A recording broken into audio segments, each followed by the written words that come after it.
Today I want to examine and reflect on Indigenous tourism and the commodification of Indigenous culture as a tourism product.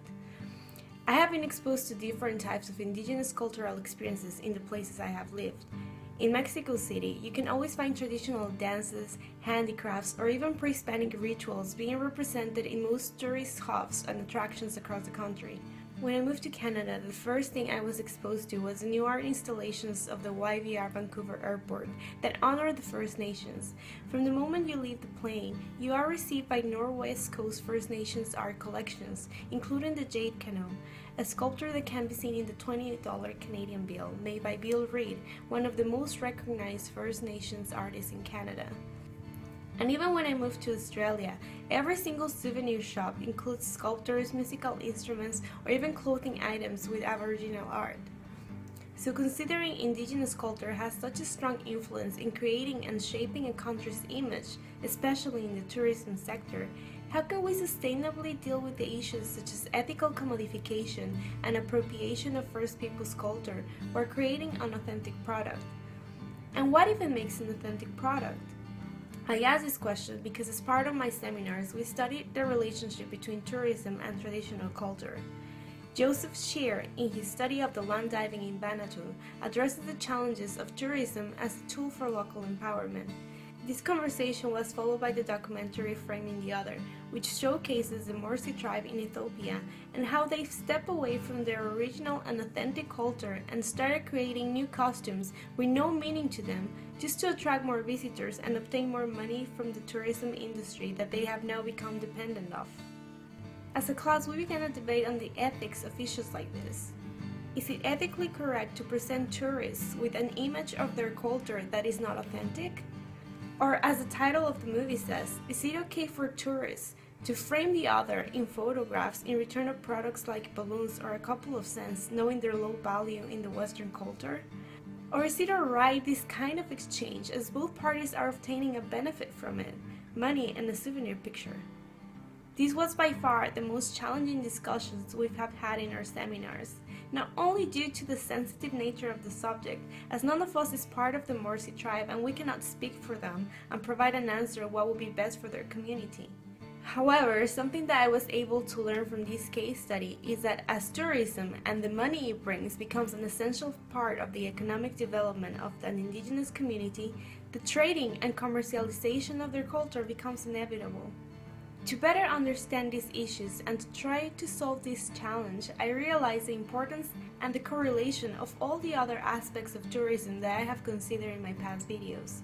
Appropriate cultural tourism management, visitor satisfaction, interpretation methods, just to name a few. These are a few elements that, when managed effectively, can mitigate the negative effects of commodifying and providing an authentic Indigenous cultural product. For example, management should be inclusive and in cooperation with the Indigenous group that is being represented. And interpretation methods should also be engaging, informative, and should empower the image of the ethnical group. In the Melbourne Museum, the First People Galleries is curated in cooperation with the Julench group of the elders and community representatives from across the region. They also use various methods of interpretation. In the Creation Cinema exhibit, they use interactive media to tell the story of the Bunjil, creator of Melbourne, and who takes the form of an eagle. Low-impact tourism can also help maintain its authenticity and even help in the preservation of the heritage and identity of the community. A great example of this is the Aboriginal walk at the Royal Botanic Gardens, where a member of the Kulin Nation welcomed us to his ancestral land with a traditional smoke ceremony and shared with us information about the Aboriginal use of the Australian flora. As our tour guide explained, our experience wasn't fully authentic, but I agree with Pratt, Gibson, and Movano's idea in their study of tribal tourism in Fiji, where they explained that authenticity is not about what is being witnessed by the tourist, but about what is being experienced. It is a self-development and the learning experiences that are authentic, despite what is being presented to us as visitors. If I was going to do this traditionally, I think we'd be here all day. So, oh yeah. Because we don't have a lot of time, I will use the matches to. Yeah. So this is what we call a tarnuk. Tarnuk is the traditional name from here. Common name is Coolaman. Coolaman comes from the Western Australia. But this one, because we do this every day, we come up with this concept here, lined with copper. But traditionally we would just use the vessel. So this is the river red gum. Beautiful, nice, hard, durable wood. In conclusion, Aboriginal culture should be given careful attention when planning its development as a tourism product. This is due to its complex nature, which include issues like appropriation, ownership and control, or promotion and commodification of traditional culture versus the risk of steering away from its authenticity and thus obstructing its cultural preservation as it is happening with the Morsi tribe in Ethiopia. This is not an easy task.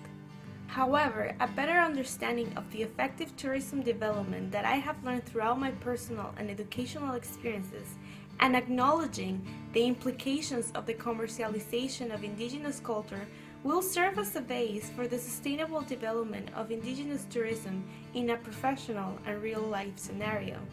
In the end, tourism can be a powerful tool for the creation of a cultural exchange between the host and the visitor. It can also increase economic productivity for the marginalized groups, and it can help preserve values and cultural traditions that otherwise may would have been lost with time.